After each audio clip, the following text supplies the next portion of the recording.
Hey guys, this is Stephanie and I'm Stacks on Stacks on Stacks.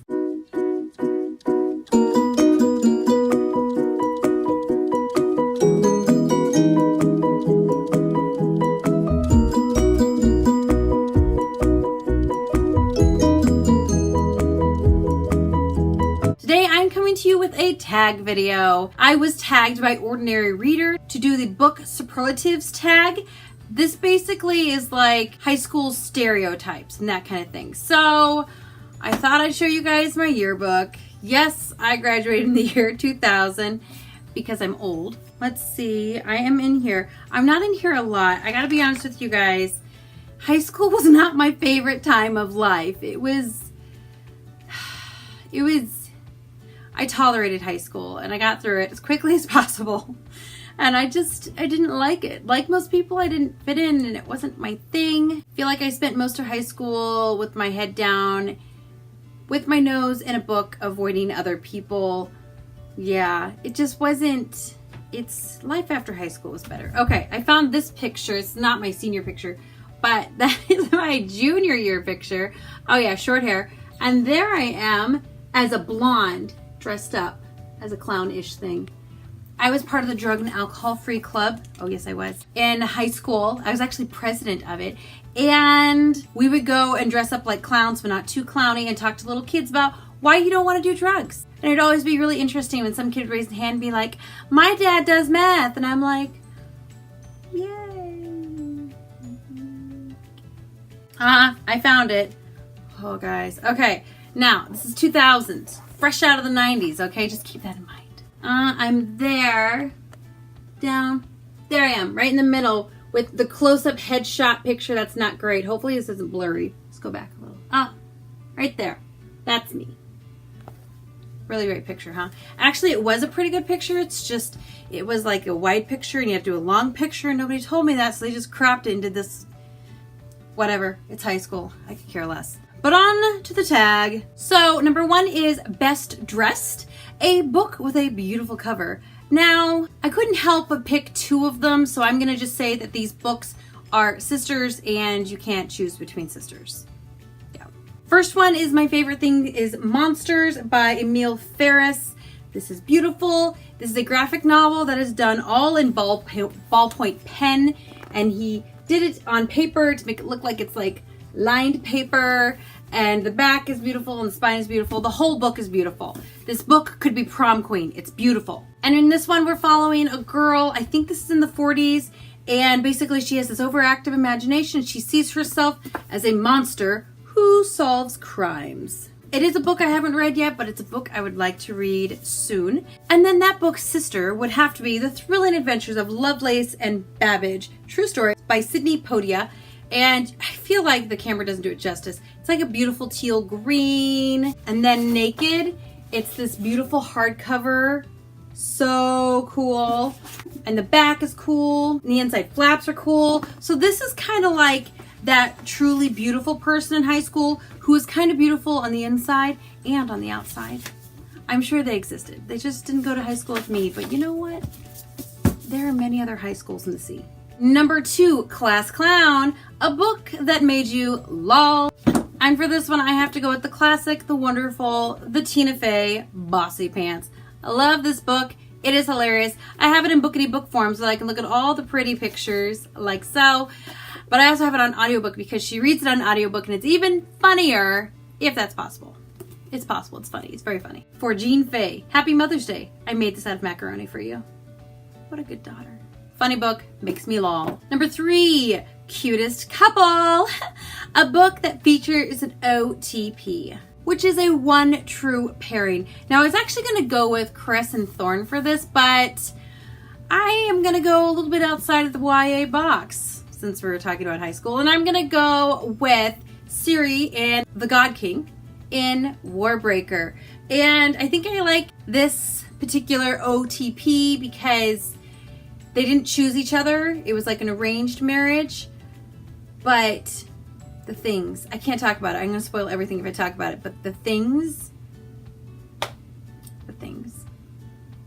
Number 4, most popular, most hype book on your bookshelf. And for this one, I'm going to go with a classic, Throne of Glass by Sarah J. Maas. I have not read this book. I know it is super ridiculously hyped, and people tend to either love it or people tend to hate it.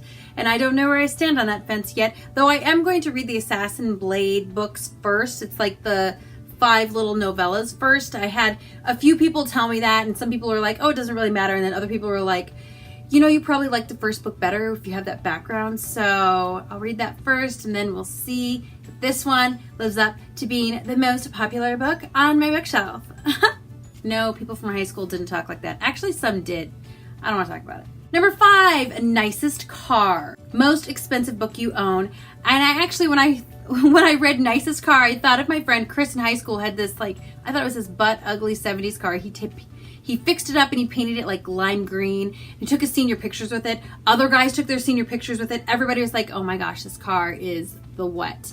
And I was like, dude, it's a gross 70s car that's lime green. I don't see the appeal, but I don't get cars. However, back to the topic, my most expensive book is actually going to be this book set right here, my Jane Austen collection, which I am not going to move because I am lazy, and that is far too much work for me. But it has all 6 of Jane Austen's books and her collective works and short stories and things like that right there.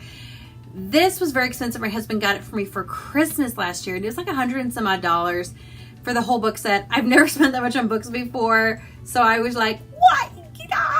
But very excited at the same time. Number 6, worst car. That would have been me, for real. My car was a piece of crap with wheels. Like, it would literally die in intersections, and I would like have to like pop the hood, run out, reconnect the cable, turn it down, and I'd be the only person to get through the left light, and everybody else was like, what? And I'm like, sorry guys, my car cost me $100. It was a 1979 Dodge Aspen, which we called the Booger. I'm not going to tell you why, but it might have been green. A book with a bad cover, but still a solid story that took you for a ride. And I really did think about going with one of my more contemporary books because most of those covers suck, but I don't like most of them enough to actually talk about them. But I did enjoy Wool by Hugh Howey. This cover does nothing for me. It doesn't even remind me of anything in the book, really, unless I miss that part. The cover doesn't do much for me. It's pretty in its own way, but it's not like a really great cover. But the book is a 5-star book. The book is great, genius writing. I will tell you the first 60%, you're just like, gouge my eye out, nothing's happening.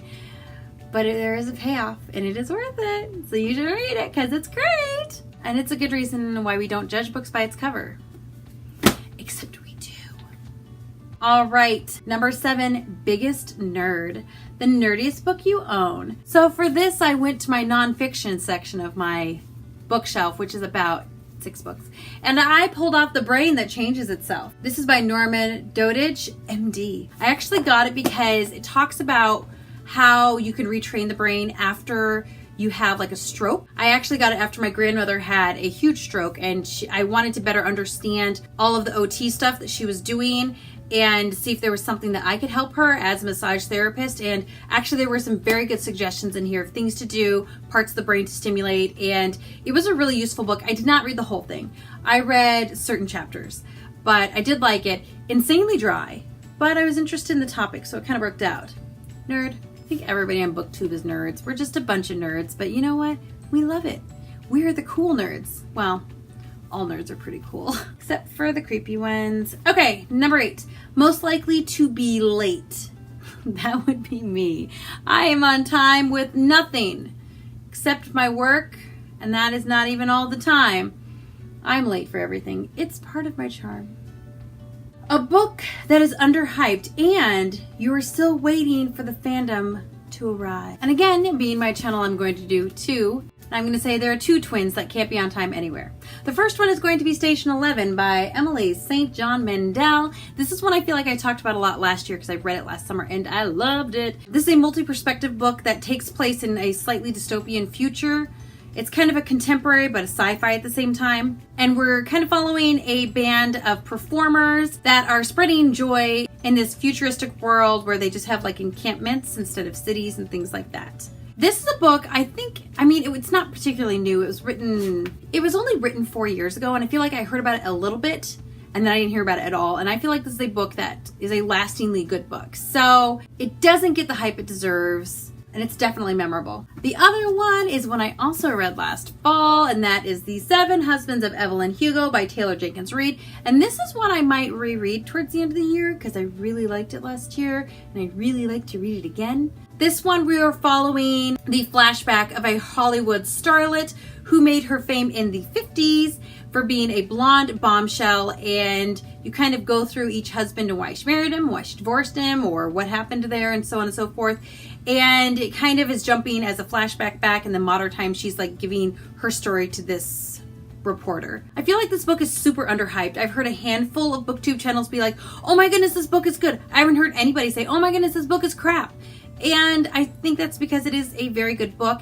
It is adult fiction, so maybe that's why it's not really getting a snub, but it's just not getting the attention it deserves. But all in all, this is a very, very well written book. It does have good representation in it, but that's not why I loved it. I think I loved it because of the writing, the story that was being told, and there were just so many levels to it. And I feel like not all books have levels.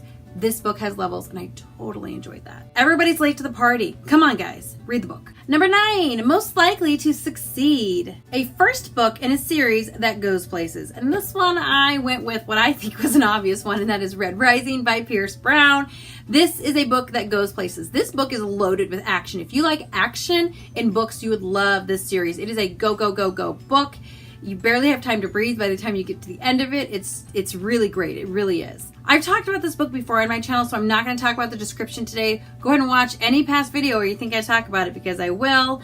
And if you like sci-fi or action or political intrigue, you will enjoy this book. And it has one of my favorite characters, Severo, in it. And yeah, read it. You'll know why he's my fave. Number 10, Most Athletic. The biggest book you own, like physically or page length. And for physically and page length, I'm going to have to go with Words of Radiance by Brandon Sanderson. Boom! Big book. This book is 1,080 pages, and maybe it's only the biggest book because I don't have Oathbringer yet. I don't know. It's a big book, and it's heavy. It feels heavier than the first one. It's the second book in the Stormlight Archives by Brandon Sanderson. Number 11, Most Intellectual. That was not me in high school. The most thought-provoking book you have read. And if I would have thought about it more, I might have come up with a different one. But the first one came to mind was Night by Eli Wessel. This is a book that follows a man who survived Auschwitz during World War II. It is an incredible story. It's a pretty short story, but it's an incredible story. And if you like World War II things, you probably love this book. I'd say most of my World War II books are inspiring. So there's that. And number 12, Best All Around. Also wouldn't have been me in high school. Book or series that you are always recommending to anyone. Here's the thing. I don't really recommend books to anyone. I will ask them, what are some books that you like? So that I know the kind of books to recommend to them. Because if they're like, oh my gosh, I absolutely love To All the Boys I've Loved Before, then I'm probably not going to recommend Mistborn, which is a book that I think everybody should like. But it's a super high fantasy book. Not everybody likes high fantasy, ergo not everybody's going to like that book series. So this is a trick question to me. So I have a few answers. The first would obviously be the Mistborn series. I would recommend that to anybody who enjoys high fantasy or magic systems. I would also recommend Harry Potter to most people, though I have met people that are like, it's okay, I didn't like that much. And I'm like, I mean, after I get done beating them senseless, what's wrong with you? Outside of the fact that I just beat you senseless. It's a fantastic book. But I think that is generally going to be a really safe recommendation to people. But the one I'm going to choose to talk about is going to be the Dresden Files series by Jim Butcher. This is the first book in the Dresden Files, Stormfront. It is a series that follows a wizard named Harry, not that wizard, and he is in modern day New York, and he's a modern day wizard, and he has an ad in the Yellow Pages that says, "Wizard, I don't do magic tricks and I don't do birthday parties, but I can help find people or things that are lost and do small spells." And it's just such a great book series, has such a good arc over, like, I think there's 16 books out now, and they keep characters around from the first and the second book. I mean, if they don't kill them off. they make it to the other books and they pop up here and they pop up there. And Jim Butcher just writes great characters, and he writes this great world where he is a wizard in our world, but there's an entire wizarding world which we learn about as we go in the books. And there are vampires, and there are werewolves, and there are fae, and there are trolls, spirits, and Bob the Talking Skull, which might be my favorite character in the whole series. I love Bob. I love Bob. But this is a fantastic series. If you like supernatural stuff, you will like this series. If you like mysteries, you will like this series. If you like more modern day books, you will like this series. If you like a little bit of humor in your serious books, you will like these books. If you like a book that's pretty light on romance, you will like this series. You guys are probably seeing why it's one of my favorite series. I've been reading through this. I'm halfway through the second book, and I'm like, I'm so glad I'm rereading these. Great book, great series. Most people would like it. It is adult. It is not YA. So if you're like, oh my gosh, I only read things that are YA, you know, stick to Harry Potter. And that is it. I made it. I made it through the tag, and I made it through high school. Thank the Lord, because I wasn't always sure that I would make that. This was actually a fairly fun tag, despite the fact that it made me think back to high school and think, oh my gosh, who was the most pretty? Who was the this? Who was the that? And I actually wasn't coming up with many names. Maybe I'm just too old, but I was just like, I don't know who was pretty. Most of those girls were fake and they wore way too much makeup. Or who's the nerdiest of them all? And I'm like, well, Scott Dobby was super smart, so let's call him a nerd, even though he had an awful lot of social skills and was really successful in life. I think he was on a presidential cabinet once too.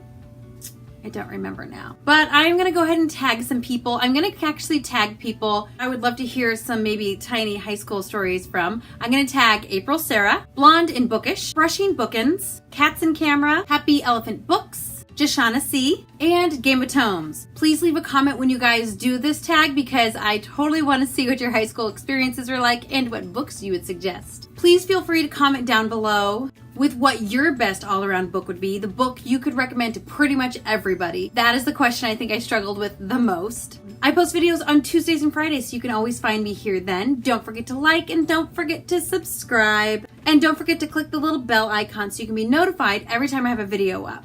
I look forward to seeing you guys very soon. Goodbye!